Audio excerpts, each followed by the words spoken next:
ಬೆಕ್ಲುಶುವ ಕೊಲೆ ಕೇಸ್ಗೆ ಸಂಬಂಧಪಟ್ಟಂತೆ ಇದೀಗ ಆರೋಪಿ ಭೈರತಿ ಬಸವರಾಜ್ಗೆ ಆಸ್ಪತ್ರೆಯಲ್ಲಿ ಚಿಕಿತ್ಸೆಯನ್ನು ಕೊಡಿಸಲಾಗ್ತಾ ಇದೆ. ಜಯದೇವ ಆಸ್ಪತ್ರೆಯಲ್ಲಿ ದಾಖಲಾಗಿರೋ ಭೈರತಿ ಬಸವರಾಜ್ಗೆ ಮೆಡಿಕಲ್ ರಿಪೋರ್ಟ್ ಬರೋದಕ್ಕೆ ಇದೀಗ ಇನ್ನೇನು ಕೆಲವೇ ಕ್ಷಣಗಳು ಬಾಕಿ ಇದೆ. ಈಗ ಮೆಡಿಕಲ್ ರಿಪೋರ್ಟ್ ಮೇಲೆ ಭೈರತಿ ಬಸವರಾಜ್ಗೆ ಜೈಲ ಅಥವಾ ಬೇಲ ಅನ್ನೋ ಭವಿಷ್ಯ ನಿರ್ಧಾರ ಆಗುತ್ತೆ. ಹಿಂದಿನ ಪರೀಕ್ಷೆ ಬಳಿಕ ಕೋರ್ಟ್ಗೆ ವೈದ್ಯಕೀಯ ವರದಿ ಹೋಗುತ್ತೆ. ಸಿಐಡಿ ಕಸ್ಟಡಿ ಅತ್ಯಗತ್ಯ ಅಂತ ಹೇಳ್ತಾ ಇದೆ ಎಸ್ಪಿಪಿ ಅಶೋಕ್ ನಾಯ್ಕ್.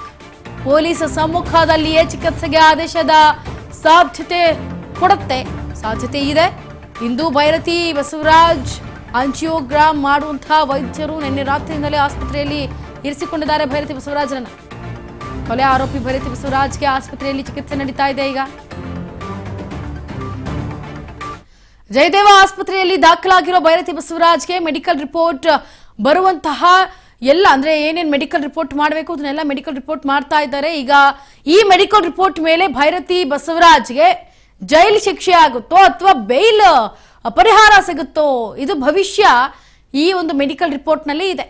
ಇಂದಿನ ಪರೀಕ್ಷೆ ಬಳಿಕ ಅಂದ್ರೆ ಮೆಡಿಕಲ್ ರಿಪೋರ್ಟ್ ಬಂದ ಮೇಲೆ ಅದನ್ನ ವರದಿಯನ್ನ ವೈದ್ಯಕೀಯ ನೇರವಾಗಿ ಅದನ್ನ ಕೋರ್ಟ್ಗೆ ಕೊಡುತ್ತೆ. ಕೋರ್ಟ್ ವರದಿ ಸಲ್ಲಿಸಿದ ಮೇಲೆ ವೈದ್ಯಕೀಯ ಸಿಬ್ಬಂದಿ ಈಗ ಸಿಐಡಿ ಕಸ್ಟಡಿ ಅಗತ್ಯವಾಗಿದೆ ಅನ್ನೋದು ಎಸ್ಪಿ ಅಶೋಕ್ ನಾಯ್ಕ್ ಅವರು ಹೇಳ್ತಾ ಇರೋದು. ಜೊತೆಗೆ ಪೊಲೀಸ್ ಸಮ್ಮುಖದಲ್ಲಿಯೇ ಈಗ ಚಿಕಿತ್ಸೆ ಆಗಬೇಕು ಅಂತ ಆದೇಶವನ್ನು ಹೊರಡಿಸಿದ್ರು. ಈಗ ಏನು ಚಿಕಿತ್ಸೆ ನಡೆಯುತ್ತೆ ಅದು ಆಗುವಂತಹ ಸಾಧ್ಯತೆ ಇದೆ. ಇಂದು ಭೈರತಿ ಬಸವರಾಜ್ಗೆ ಆಂಜಿಯೋಗ್ರಾಮ್ ಮಾಡುವಂತಹ ವೈದ್ಯರು ನಿನ್ನೆ ರಾತ್ರಿಯಿಂದಲೇ ಆಸ್ಪತ್ರೆಯಲ್ಲಿ ಇರಿಸಿಕೊಂಡಿದ್ದಾರೆ. ಭೈರತಿ ಬಸವರಾಜರನ್ನ ರಕ್ತದ ಮಾದರಿಯನ್ನ ಈಗ ಆಲ್ರೆಡಿ ಪಡೆದುಕೊಂಡಿದ್ದಾರೆ ಜಯದೇವ ವೈದ್ಯರು. ಜಯದೇವ ಆಸ್ಪತ್ರೆಯ ನಿರ್ದೇಶಕ ಡಾಕ್ಟರ್ ದಿನೇಶ್ ನೇತೃತ್ವದಲ್ಲಿ ಈಗ ವೈದ್ಯಕೀಯ ಏನು ಇವರಿಗೆ ಚಿಕಿತ್ಸೆನ ಈಗ ತಗೋಬೇಕಾಗತ್ತೆ, ಮೆಡಿಕಲ್ ರಿಪೋರ್ಟ್ ಅನ್ನ ಕೊಡಬೇಕಾಗತ್ತೆ. ಅದನ್ನ ಈಗ ಈ ಏನು ಜಯದೇವ ಹಾಸ್ಪಿಟಲ್ನ ನಿರ್ದೇಶಕ ಡಾಕ್ಟರ್ ದಿನೇಶ್ ಅವರ ನೇತೃತ್ವದಲ್ಲಿ ನಡೀತಾ ಇದೆ.